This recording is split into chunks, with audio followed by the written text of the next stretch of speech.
حضور غوث پاک، خواجہ غریب نواز، بابا فرید الدین گنج شکر، خواجہ نظام الدین محبوب علی، جن کے پاس خانقاہی نظام تھا، ان کی خانقاہیں پورا ایک پیکج دیتی تھی. پھر گھسے کچھ ایسے لوگ، انہوں نے ہماری اقدار کو بدل دیا. ہمیں پتہ ہے کہ یہ غلط ہے، لیکن ہم خاموش اس لیے رہتے ہیں کہ ہمارے سسٹم تابع ہو گئے ہیں اس خرابی اور اس خلفشار کا شکار ہو گئے ہیں. کیونکہ سسٹم اس کے تحت ہو گئے ہیں، دب گئے ہیں، تو ہم کمپرومائز کر جاتے ہیں. یہ نہیں ہوتا کہ ہم قصدن اس سسٹم کے حمایتی ہیں، نہیں، ہم کمپرومائز ہو جاتے ہیں. ہمیں کمپرومائز کرنا پڑتا ہے. پھر ہم اس کے لیے دلیل تعویل دیتے ہیں کہ کیا کریں، اس کے علاوہ چارہ نہیں ہے. یہی نہیں، ایسا اسلام میں، دین میں اس کا کوئی تصور نہیں کہ کیا کریں، ہم مجبور ہیں. جتنے لوگ بڑے کام کریں گے وہ سب مجبور ہی تھے، لیکن کام بڑے کیے انہوں نے اس مجبوری کی حالت میں. جھولی بھی اسی طرح بھرے. پھر آپ کے در سے وہ خالی کیوں جائے، آپ کے پاس سے پھر خالی نہ جائے. جو بھی ہے وہاں آ کے پھر آپ اپنے آپ کو ویلفیئر کانسیپٹ سے الگ کیوں کر لیتے ہیں؟ وہاں ایک مخصوص قسم کے تصور کے ساتھ کیوں جوڑ لیتے ہیں؟ ہمارے تو جی لنگر کے نہیں اخراجات پورے ہوتے، ہم کہاں سے ویلفیئر کا کام کریں؟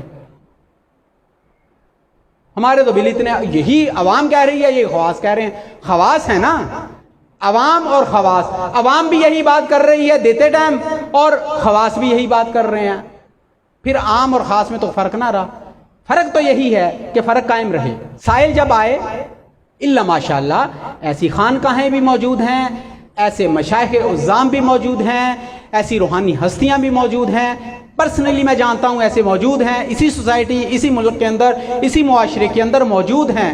وہ ہمارے سر کا تاج ہیں، ہمیں ان پر فخر ہے. لیکن میں ان کی بات کر رہا ہوں جو یا تو بہک گئے ہیں اور یا گھس بیٹھے ہیں. میں تطہیر کا یہ جو کانسیپٹ دے رہا ہوں، میں اس پہلو میں، اس پیرائے میں دے رہا ہوں کہ بات کو سمجھیں، کھوٹے کھرے کی پہچان کر لیں. کوئی کروائے گا. جو باقی میں نے کہا کہ اللہ ماشاءاللہ ایسے موجود ہیں کہ جو حقیقتاً اپنے اسلاف کے ساتھ ان کے طور طریقے اور ان کی روایات سے جڑے ہوئے ہیں عملی طور پر. وہ ہمارے سر کا تاج ہیں، ہمیں فخر ہے. اور وہی وجہ ہے کہ خانقاہی نظام آج بھی جیسے بھی کیسے بھی ہے اپنی حیثیت قائم رکھے ہوئے ہیں. لیکن اس کو مزید امپرومنٹ کی ضرورت ہے. وہ جو فیکٹرز ہیں جس سے ہم تنزلی کا شکار ہوتے ہیں، وہ وائرس جو ہے اس کو دور کرنے کے لیے یہ ساری گفتگو میں کر رہا ہوں. اور ہم اپنی ذمہ داریوں سے جو فرار اختیار کرتے ہیں واپس اس طرف لانے کی بات کر رہا. نبی پاک صلی اللہ علیہ وسلم کیسے ضروریات پوری کر دیتے تھے؟ کیا نبی پاک صلی اللہ علیہ وسلم کی زبان سے ایسی بات نکلی ہوگی؟ میں کوئی محدث تو نہیں ہوں کہ میں نے لاکھوں کی تعداد میں سب حدیثیں پڑھی ہوں اور میں یقین سے کہوں کہ ایسی کوئی حدیث موجود نہیں ہے. لیکن میں آپ کو دعوت فکر دے رہا ہوں. کیا ایسا تصور ہم کر سکتے ہیں، ایسی توقع کر سکتے ہیں کہ کوئی سائل آئے اور نبی پاک صلی اللہ علیہ وسلم فرمائے کہ خالی لوٹا دے؟ سرور کائنات، تاجدار کائنات، مختار کل. لیکن یہ نظام، یہ ان تمام طاقتوں، اختیارات کو سائڈ پہ رکھ کر ظاہری اعمال کا نام ہے، یہ پریکٹیکل کا نام ہے. اختیارات کے ذریعے نہیں، پریکٹیکلی تربیت کے ذریعے. صحابہ کرام ہدیہ نذرانہ جا کے پیش کرتے تھے. ایسا ہی ہے. اسی میں سے نبی پاک اپنے معاملات کو بھی دیکھ لیتے تھے اور باقی زائد جو بھی ہوتا تھا وہ ضروریات سائل آنے والوں کی پوری کر دیتے. یہاں سے پھر تصور سمجھیں، یعنی خود بھی استعمال کر لیتے تھے اور ویلفیئر کا کام بھی کرتے تھے اور خانقاہ کا نظام بھی چلاتے تھے. ایسا ہی ہے. خانقاہ کا نظام بھی اسی سے چل رہا ہے. کس کے تعاون سے؟ صحابہ کرام کے. گھر کے معاملات بھی دیکھے جا رہے ہیں اور ویلفیئر کا کام بھی ہو رہا ہے. بات کرنے کا مقصد کیا ہے؟ یہ سسٹم ہے، اس کو اتنی ہائی مورل گراؤنڈز پہ لے کے جائیں گے تو بھی بات نہیں بنے گی، جیسا تصور ہم سمجھتے ہیں. اور اگر آپ اس کو اتنا ہلکا لے لیں اتنا آسان لے لیں, بالکل ہی شترے بے مہار کر دیں تو بھی بات نہیں بنے گی. ایک بیچ کا راستہ بتانے کی ضرورت ہے. بات سمجھ رہے ہیں؟ تو اب ہم آ جاتے ہیں خانقاہی نظام. حضرت غوث العظم شیخ عبد القادر جیلانی, آپ کا بزنس تھا, اسی بزنس سے آپ اپنے معاملات بھی دیکھتے تھے, خانقاہ کے معاملات بھی دیکھتے تھے, ویلفیئر کا کام بھی کرتے تھے. وہ جو عطیات آتے تھے, جو نذرانے یا جو, وہ آپ انہی چیزوں میں یوٹیلائز کر لیتے تھے. خلیفہ وقت نے ایک پوٹلی بھیجی اشرفیوں کی ہدیہ نذرانے کے طور پہ حضور غوث پاک کی بارگاہ میں. تو حضور غوث اعظم شیخ عبد القادر جیلانی, آپ نے وہ جو پوٹلی تھی اس کو دبایا تو اس میں سے خون کے قطرے ٹپکے. جب خون کے قطرے, بنو عباس کا خلافت کا دور تھا, اس میں جب خون کے قطرے ٹپکے تو آپ پر ایک کیفیت طاری ہو گئی, آپ کے اوپر ایک اضطراب, جلال کی کیفیت طاری ہوئی. آپ نے وہ دبایا, اس کی طرف لٹا دیا, جاؤ جا کے واپس کر دو. عوام کا خون نچوڑ کر تم فقیر کو خریدنے آ گئے ہو.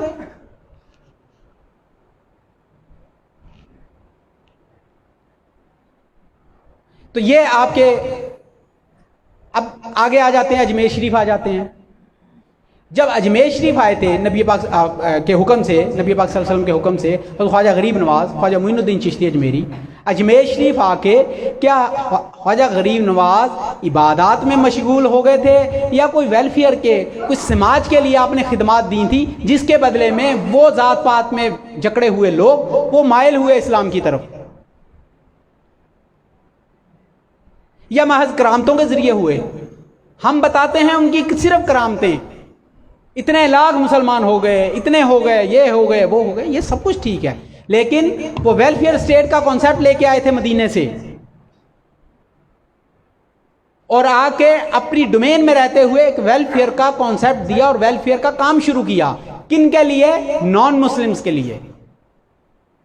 یہاں مسلمان مر رہا ہوتا ہے ہمیں کوئی فرق نہیں پڑتا, نان مسلم, غیر مسلموں, کافروں کے لیے انہوں نے ویلفیئر کی بنیاد رکھی. سلسلہ چشتیہ ایک ویلفیئر آرگنائزیشن تھی جس کی بنیاد بر صغیر اجمیر شریف میں رکھی, اس کا ہیڈ آفس بنایا. یہ سلاسل طریقت یہ ویلفیئر آرگنائزیشن ہوا کرتی تھی جس کے اندر عوام کو خیرات ملتی تھی, عطیات ملتے تھے, صدقات ملتے تھے, علم کے, حلم کے, اخلاق کے, محبت کے, نصیحت کے,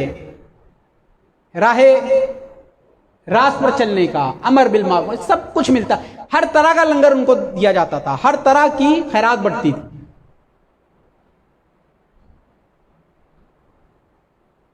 خواجہ غریب نواز نے ویلفیئر کا کام شروع کیا. عوام الناس کا پانی بند کر دینا, یہ اینٹی ویلفیئر سٹانس ہے. یہ ایکٹ جو ہے یہ اینٹی ویلفیئر ایکٹ ہے. پانی کا بند کر دینا کیا ہے؟ اینٹی ویلفیئر ہے. یعنی سماج, سوسائٹی, معاشرے کی بنیادی ضرورت کا تعطل یا اس کو بند کر دینا یا اس سے محروم رکھنا عوام کو, یہ کیا ہے؟ یہ ویلفیئر کے اگینسٹ ایکٹ ہے. خواجہ غریب نواز نے اپنے کشکول میں پانی کو حکم دیا وہ آ جائے. انا ساگر کس میں آ گیا؟ کشکول میں آ گیا. وہ محض کرامت دکھانا مقصد نہیں تھا, بلکہ اینٹی ویلفیئر ایکٹ کے اگینسٹ آپ نے پھر اپنی طاقت استعمال کی. جب کوئی ویلفیئر کے اگینسٹ کام کرے گا تو پھر انہوں نے اپنی طاقت استعمال کی کہ تم کون ہوتے ہو اللہ کی مخلوق کو, اللہ کی اس پانی سے روکنے والے. پھر آپ نے اپنی طاقت کو ویلفیئر کے لیے استعمال کیا, اپنی طاقت کو ویلفیئر کے لیے استعمال کیا اور وہ پانی دوبارہ بحال کروایا عوام کے لیے. ہم اس کو کرامت کہتے ہیں. جہاں ویلفیئر اگینسٹ ویلفیئر کام ہوتا ہے وہاں اولیاء کرام پھر کھڑے ہوتے ہیں. ویلفیئر کا تصور سمجھیں. حضور غوث العظم شیخ عبد القادر جیلانی اپنے حجرے سے نکلے ہیں, نماز پڑھانے جا رہے ہیں, جماعت کے لیے لوگ کھڑے ہیں, جماعت کروانے جا رہے ہیں, لوگ انتظار میں ہیں کہ حضور غوث العظم آئیں گے, ان کے پیچھے نماز پڑھیں گے. نماز کا وقت ہو گیا, جماعت کا وقت ہو گیا, جماعت کا وقت گزرنا شروع ہو گیا. ایک معمول تھا, وقت گزرتا چلا گیا, لوگ انتظار میں. حضور غوث العظم شیخ عبد القادر جیلانی تاخیر سے پہنچے,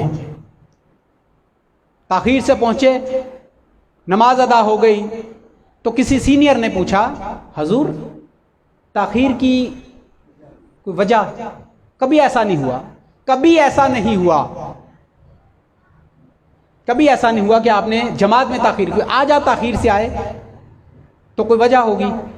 حضور غوث العظم نے فرمایا ایک ضروری کام تھا جس کی وجہ سے میں لیٹ ہو گیا, تاخیر ہو گئی, لیکن بیان نہیں فرمایا, بیان نہیں فرمایا, بس اتنی بات کہہ کے بات ختم کر دی. اسی اسنا میں اس علاقے کا جو یہودی تھا, جو سب سے زیادہ اگینسٹ تھا, یا وہ خدمت میں حاضر ہو گیا. اب لوگوں نے جب دیکھا کہ یہ تو فلاں یہودی ہے, حضور غوث العظم کی بارگاہ میں حاضر ہوا اور آ کے عرض کی کہ میں مسلمان ہونا چاہتا ہوں, مجھے کلمہ پڑھا دیں. مجلس میں جتنے لوگ بیٹھے ہیں سب ششدر حیران کہ نصیحتیں, تقریریں, پیغامات, ہر چیز ہم نے اس کے اوپر جتن کر لیے, پیغام پہنچایا, کوئی اثر نہیں ہو رہا اس پر. ایسا کیا ہوا ہے کہ یہ آج خود حاضر ہوا ہے اور آ کے کہہ رہا ہے جی میں مسلمان ہونا چاہتا ہوں, مجھے کلمہ پڑھا دیں. حضور غوث العظم نے کلمہ پڑھا کے دائرہ اسلام میں داخل کیا. اب وہ خود بیان کر رہا ہے, جب اس سے پوچھا کہ تم مسلمان کیوں ہوا, اس نے کہا میں اپنے گھر کے راہداری میں کھڑا تھا ایک درخت کی اوٹ میں کہ جب شیخ عبد القادر جیلانی وہاں سے نکلے ہیں اور نماز کے لیے یہاں آ رہے تھے, وہ معمول تھا ان کا. تو میں نے کیا دیکھا کہ پیاس سے ایک کتا قریب المرگ تھا, مرنے کے قریب تھا, ایک کتا پیاس سے مرنے کے قریب تھا, اس کی زبان باہر آئی ہوئی تھی اور آخری سانسیں, پیاس کی وجہ سے آخری سانسیں لے رہا تھا. جب حضور غوث العظم نے دیکھا اس کی حالت کو تو آپ چند قدم کے فاصلے پہ تھوڑا دور کنواں تھا, آپ وہاں تشریف لے گئے, کنویں میں سے پانی نکالا اور اس کتے کو پلایا. کتے نے پانی پیا, جانبر ہو گیا, بہتر ہوئی اس کی حالت, تو کتا روانہ ہو گیا وہاں سے اور حضور غوث پاک وہاں تشریف لے آئے. اب یہ سارا منظر وہ یہودی دیکھ رہا تھا, یہودی دیکھ رہا تھا. وہ کہہ رہا میں نے یہ سارا منظر دیکھا تو میں نے کہا جس دین کا یہ تصور ہو, ویلفیئر کا یہ تصور ہو, یہ کانسیپٹ ہو, تو اس سے بڑھ کے کوئی تصور, کوئی دین, کوئی الہامی پیغام ہو ہی نہیں سکتا. لہذا میں دائرہ اسلام میں داخل ہوں. یہ تصور تھا. کتا پیاسا مر رہا ہے اور فرض نماز کی جماعت آپ تاخیر کر رہے ہیں. نماز سے بڑھ کے کوئی چیز ہے, تاخیر کر لی ایک کتے کی جان بچانے کے لیے. اور کہاں انسانیت, پھر اس کے بعد انسانیت کے بعد کہاں مسلمان, پھر مسلمان کے بعد ہمارے ہم وطن. یہ تمام ذمہ داریاں بڑھتی جا رہی ہیں. پہلے ذمہ داری انسانیت کی آ جاتی ہے, شرف انسانیت بخشا ہے تو انسان بن کے دکھاؤ. انسان جو ہوتا ہے وہ کتے کی بھی جان بچاتا ہے, اور جو شرف انسانیت سے محروم ہوتا ہے اس کو انسانوں کو بھی پرواہ نہیں ہوتی. وہ شرف انسانیت ملی تھی, خلیفہ تھے نا, اللہ کے خلیفہ تھے, انسان کو اپنا خلیفہ بنایا. انسان کا مادہ اشتقاق ہے انس, محبت ان سے ہے نا. انسان محبت کرنے والا, اس کو اللہ نے انسان کو بنایا تھا خلیفہ. کس کو بنایا تھا؟ انسان کو. کون سی صفت کے ساتھ؟ محبت کرنے والی صفت کے ساتھ لفظ انسان, اور انسان کو اپنا خلیفہ بنایا. جس میں انسانیت آ جاتی ہے وہ اللہ کا خلیفہ ہے, اور جس میں نہیں ہوتی وہ شیطان کا خلیفہ ہے. جس میں انسانیت ہوتی ہے وہ کتے کی بھی جان بچاتا ہے, اور جس کی انسانیت ختم ہو جاتی ہے اس کو انسانوں کی بھی پرواہ نہیں ہوتی. فیصلہ ہم نے کرنا ہے کہ ہم انسانیت کے درجے پر قائم رہنا چاہتے ہیں یا اس سے نیچے آ کے, اس سے نیچے گر کے اپنی زندگی گزارنا چاہتے ہیں. جب خواجہ غریب نواز نے یہ ابتدائی زمانہ گزار لیا تو پھر باقاعدہ خانقاہ بنائی. پھر وہ خانقاہ کا ایک سسٹم, لنگر, اور ہم کہتے ہیں نا, ہندو بھی کہتے ہیں یہی خواجہ ہری خواجہ ہے. ویلفیئر جو ہوتا ہے نا, ویلفیئر کا کام, اس کا دین, مذہب, عقیدے سے کوئی تعلق نہیں ہوتا.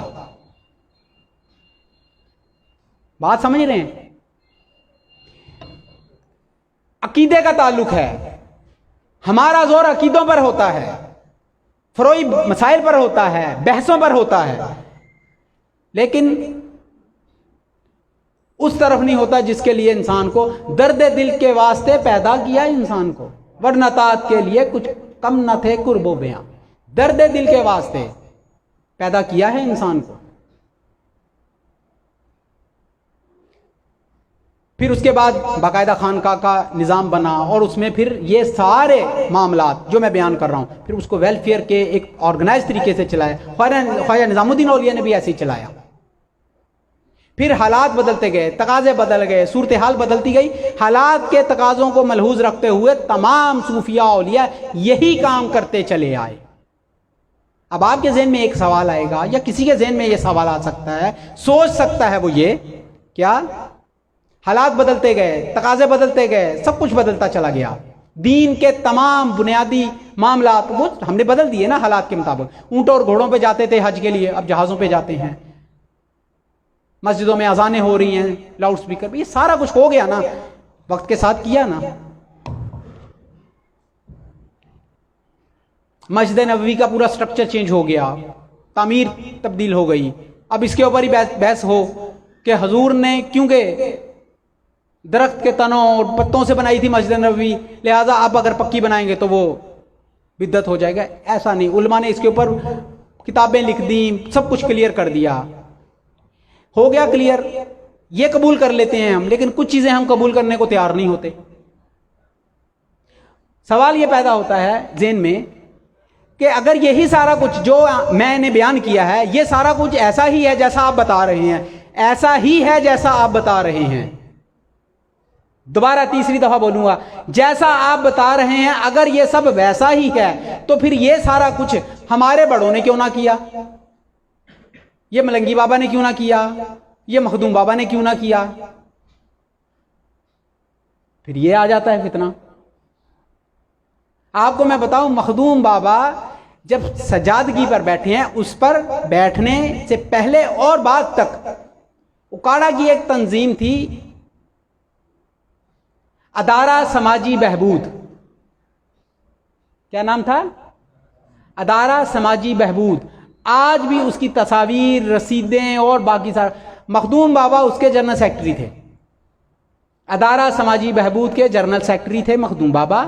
اور ان دوستوں نے, چند مخیر حضرات جو تھے, انہوں نے یہ رجسٹرڈ تھی یہ تنظیم, یہ ویلفیئر اکاڑا کا جو ویلفیئر ڈپارٹمنٹ تھا, منسٹری آف ویلفیئر کا, یہ جو جس کے انڈر آتی ہے, وہ جو ڈائریکٹر تھا وہ بابا جی کا کلاس فیلو تھا. پھر مخدوم بابا نے ایک تنظیم رجسٹرڈ کروائی, اس کے جنرل سیکرٹری بنے, اس کا نام تھا ادارہ سماجی بہبود. پوچھ لیجئے گا اکاڑا جا کے کسی سے بھی, کیا ادارہ سماجی بہبود کا کوئی تصور ہے؟ بابا جی کا mindset welfare mindset تھا مخدوم بابا کا, کیونکہ وہ ویلفیئر تھی سوشل ویلفیئر. سوشل ویلفیئر سے مراد کہ پیور خانقاہ کے بینر کے نیچے نہیں تھی, بلکہ اس کو چلانے والے, اس کو فنڈ دینے والے اور اس کی تمام پالیسیز طے کرنے والے وہ سارے عام دنیا دار لوگ تھے. دنیا دار لوگ تھے، لیکن تصور سوچ یہی تھی عوام کی بہبود، فلاح، بھلائی، خیر، آسانیاں، ان کی مشکلات دور کرنی، یہ مقصد تھا۔ لیکن جب آپ منصب پر بیٹھ گئے تو پھر وہ اس سے آپ نے علیحدگی اختیار کر لی۔ وہ کچھ عرصہ چلتی رہی مخدوم بابا کی کاوشیں، کیونکہ بہت زیادہ تھی اس کے لیے۔ جب مخدوم بابا نے اس سے علیحدگی اختیار کی تو وہ پھر ایک ٹائم آیا کہ وہ اس کا معاملہ ختم ہو گیا۔ بات میں کیا چیز اسٹیبلش کر رہا ہوں کہ مخدوم بابا باقاعدہ ویلفیئر سوچ مائنڈ سیٹ کے پرسنالٹی ہیں۔ اس کے بعد کیا ہوا، پھر ویلفیئر کا شعبہ جو تھا وہ سلسلے میں اس طرح منظم طریقے سے نہیں ہو سکا۔ اس کی بھی ایک وجہ یہ کہ بابا جی نے وہ سلسلہ چلاتے رہے۔ بابا جی ماشاءاللہ بہت سخی رہے، میں نے اپنی لائف میں مخدوم بابا جیسا سخی نہیں دیکھا۔ کوئی سائل سوالی، بہت آپ کا کھلا فراق دلی اور کھلا ہاتھ، لنگر کے معاملات میں کھلے اور ویسے معاملات میں بہت کھلے۔ پھر کچھ مشکلات آئیں، پریشانیاں بھی آئیں، مالی مشکلات بھی آئیں، خانقاہ کے اوپر بھی بہت سے ایسے حالات پیدا ہوئے، تو اس کے تناظر میں بڑی چیزیں جو ہیں وہ سٹریس میں چلی گئیں۔ یہ ساری چیزیں ایسی ہیں کہ جو سمجھنے والے سمجھتے ہیں، لیکن بتانے کا مقصد یہ ہے کہ بابا جی مائنڈ سیٹ بابا جی کا ویلفیئر والا تھا۔ اب یہاں سوال پیدا ہوتا ہے کہ جی یہ جو کام آپ سوچ رہے ہیں یا آپ کر رہے ہیں، یا جو کنسیپٹ آپ دے رہے ہیں، یا جو آپ کرنا چاہ رہے ہیں، جو آپ ہمیں سمجھانا چاہ رہے ہیں، بتانا چاہ رہے ہیں، یہ پہلے والوں نے کیوں نہیں کیا، بڑوں نے کیوں نہیں کیا؟ تو ضروری نہیں ہوتا ہر کام ہر بندہ ہی کر کے چلا جائے، کچھ کام بعد میں آنے والوں کے لیے چھوڑ دیے جاتے ہیں۔ نبی پاک نے فرمایا حجت الوداع کے موقع پر کہ دین مکمل ہو گیا، یہی فرمایا تھا۔ اس کے بعد حضور کا وصال ہو گیا۔ اگر دین مکمل ہو گیا ہے اور حضور کا وصال ہو گیا ہے تو بتائیں کہ محکمہ بیت المال یہ حضرت عمر فاروق کے دور میں کیوں قائم ہوا؟ یہ نبی پاک کے دور میں کیوں نہیں قائم ہو گیا؟ بیت المال ویلفیئر سٹیٹ ہے، ہیڈ آف دا سٹیٹ نبی پاک ہیں، لیکن بیت المال کا کوئی تصور نہیں ہے۔ بیت المال کا تصور سمجھیں، حضور جو آتا تھا تقسیم کر دیتے تھے، جو آتا تھا تقسیم کر دیتے تھے۔ حضرت عمر فاروق رضی اللہ تعالیٰ عنہ کے دور میں کیا ہوا؟ آپ نے پھر باقاعدہ بیت المال قائم کیا۔ اس کی وجہ کیا تھی؟ اس کی وجہ یہ تھی کہ ویلفیئر سٹیٹ اتنی سٹرونگ اور اتنی مضبوط ہو گئی تھی کہ زکوٰۃ جمع ہو جاتی تھی، زکوٰۃ لینے والا کوئی نہیں ہوتا تھا۔